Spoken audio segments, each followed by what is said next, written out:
Hey guys, due to copyright claims, the ending of this video may be weirdly edited, and I apologize for that. It won't happen again. Bye. Okay, you guys don't care, so let me just keep going in this. Ladies and gentlemen, I am Buggzie, and welcome to Price of Flesh 2. I always give my original name the first time. The bullshit names don't come until when I've lost my mind. I should go out tonight. I flicked on my computer. There had to be somewhere open late.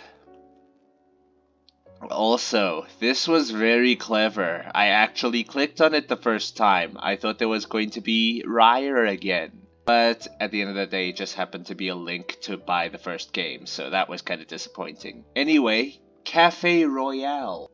Maybe a cafe would be nice tonight. I left my apartment and headed to the cafe.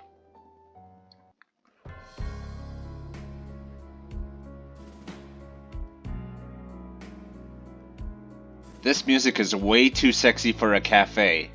It sounds like I'm gonna put a spell on you. Whatever. It was actually pretty quiet, besides the awfully sensual music and red room. The sound of a piano slowly began to cut through the silence like tissue, and I was soon completely mesmerized by the bewitching music. You got damn right. I don't even remember entering the cafe, I was so enthralled. Moonlight Sonata, that's what it is! Just a weird, trappy, lo-fi version of it. A suave voice broke me from the stupor. I've never seen that word in my life. I had suddenly found myself standing next to the source of an alluring music. Oh, hello there. Enjoying the music? Yes. Hopefully it doesn't get claimed. I stared at him for a moment before responding. Oh, yes, it's very lovely. Why do you sound like you're sponsored by Trap City? He looked up from the keys. His hands continued playing the melodious work. Please, have a seat.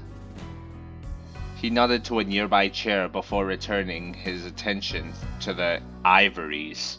I took my seat and quietly watched him play. His long fingers danced elegantly across the keys. I couldn't help but be hypnotized all over again. How long exactly? You know, they could do some... Never mind. I stared at the side of his face and watched him for a moment.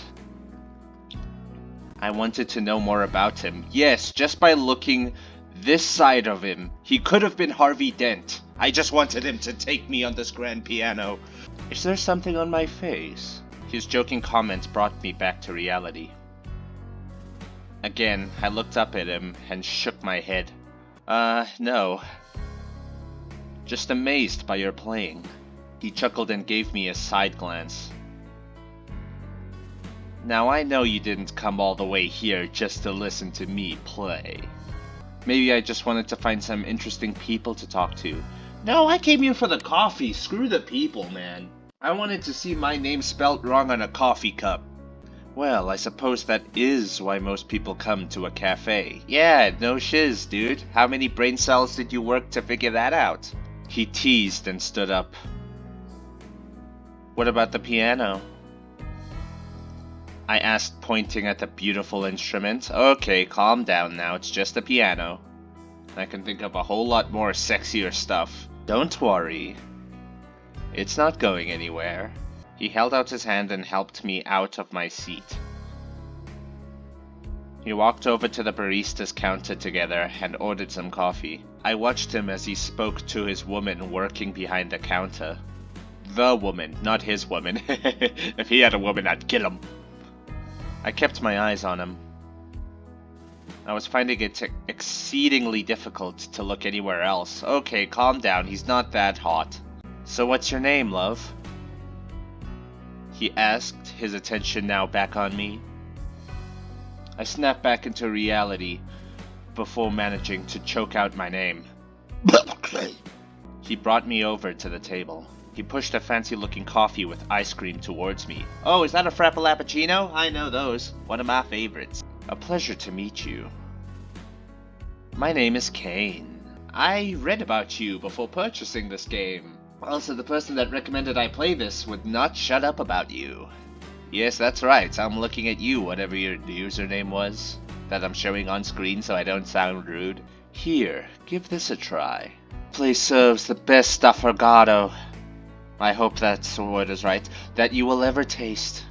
You first. Excuse my paranoia. I have a vast past of certain boys that have always tricked me in these sort of ways, so yeah, you first, bitch. Alright, as long as you don't mind having some germs with your dessert. No, trust me, I'm gonna be putting a whole lot more dirtier things into my mouth later, so saliva is just the tip of the iceberg here. He dipped it back in and then held out the spoon for me. Have your first taste, you bastard. You didn't taste first. Don't you lie to me. I saw you. Your lips. I opened my mouth for him and took a bite. Oh, did I now? I'm glad you enjoyed it. Kane looked at the clock hanging above the barista's counter. Oh my, is it that time already? I suppose time really does fly when you're having fun. He stood up, took my hands in his, and gave it a kiss. A lovely rest of the night, my dear. Oh, wait a minute, this dude doesn't remind me of Sano. He reminds me of Sanji. Oh my god. The suit, exactly, the hair. Not exactly the eyes, but...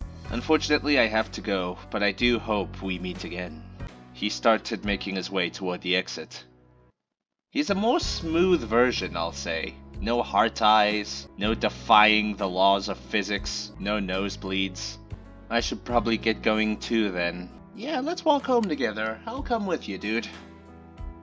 It is getting pretty late. Yes, that's a good idea. You don't want to stay out too late. Kane puts a hand gently on my shoulder. Something about his tone made me feel a little uneasy. So did that eyebrow. It almost felt like he was threatening me. I could walk you home, if you like. He asked, his hand still resting on my shoulder. Okay, yeah, no thanks. I kinda regret choosing this now, and now that I think about it, I probably should have saved. You know me, that's something I constantly forget to do, and it's not really all that funny because it has screwed me in the past. I think I should be okay by myself, I said, trying to sound as polite as possible. Well, alright then, if you're sure.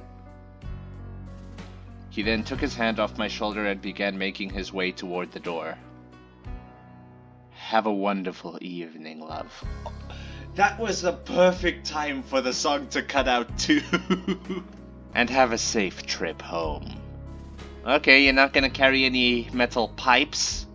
Like a certain other sort of emo looking dude? I noticed a large black feather sitting on the table. I picked it up and examined it. How did this get here? Something about it was strange. It didn't look normal like a bird feather. It was much larger and thicker than any feather that I've ever seen. What the hell is... My heart inexplicably started pounding. I dropped the feather back on the table, but the thumping didn't stop. I got up from my seat and rushed out of the cafe. Maybe I can just walk it off. The pulsing in my chest only grew more severe as I tried to walk home. My heart was beating so loud in my ears that I couldn't even think straight. It felt like my heart was going to explode. Despite the mysterious affliction, I ran home. I ran until my muscles burned and the acid in my stomach crawled up into my throat. I put my hands over my mouth as the urge to vomit began to creep in. Almost there. I pulled the keys out of my pocket and hastily searched through them as I approached my door. I leaned myself against my door and wiped the sweat from my forehead. My dorm house mansion thing, just like in the first game? I was exhausted from the whole thing. What was happening to me? Why was I feeling this way? I could feel tears streaming down my face.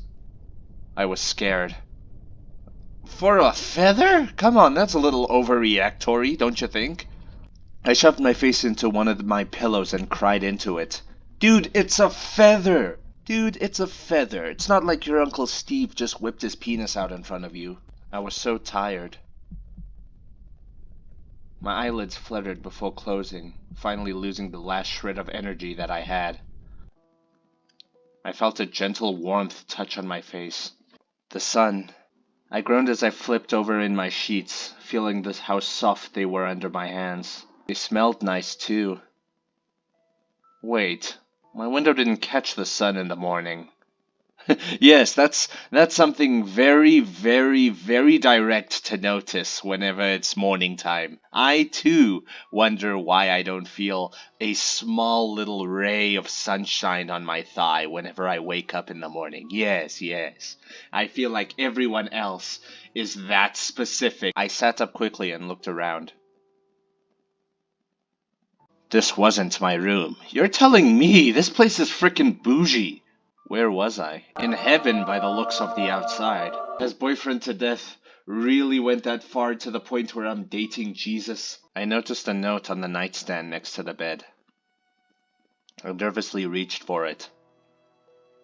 Meet me in the living room. Ooh, Jesus, wow. I knew you were coming for me, but I never knew you were this romantic about it. I got out of bed and looked at my body. When did I take my clothes off? Oh, no, Jesus did that. I'm gonna offend so many people with this episode, I tell you what. I wandered into the living room. My eyes scanned the large, expensive-looking apartment until they found a man standing in front of a window that led out of the balcony. And now I'm in the depths of hell. Upstairs is heaven. Now I'm in Satan's asshole. Cain? My voice escaped my lips. He turned around to face me, and that horrible feeling that got me from the feather started to come back. Oh, you're awake. How was your sleep? I didn't answer. Dear, if I wanted to hurt anyone here, I Oh, hello. Oh my god. No. No. No. He even has the suit. Oh, for frick's sake, man, no.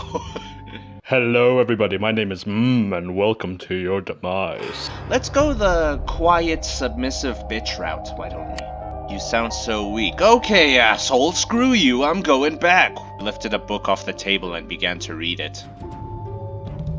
Hi, Cain. You grabbed my face and forced my mouth open. Ah, yes, here we go. You won't be needing this. Oh, no. Oh, dude. Listen, dude. I need that. You don't need to do anything that crazy. He pulled my tongue out of my head and punched my jaw into it. Oh, wow. That did a lot. Cain got bored. I tried to entertain him. I give him a conversation. He says that I'm nothing, and I must learn my place and follow him. I learned my place. I followed him. And then suddenly, I died because I'm not entertaining enough. This frickin' hypocrite. But thank you everybody so much for watching. Hit that like button, subscribe if you haven't already, and flick the notification bell for the next time I make a video. I am Buggzie, and I am out.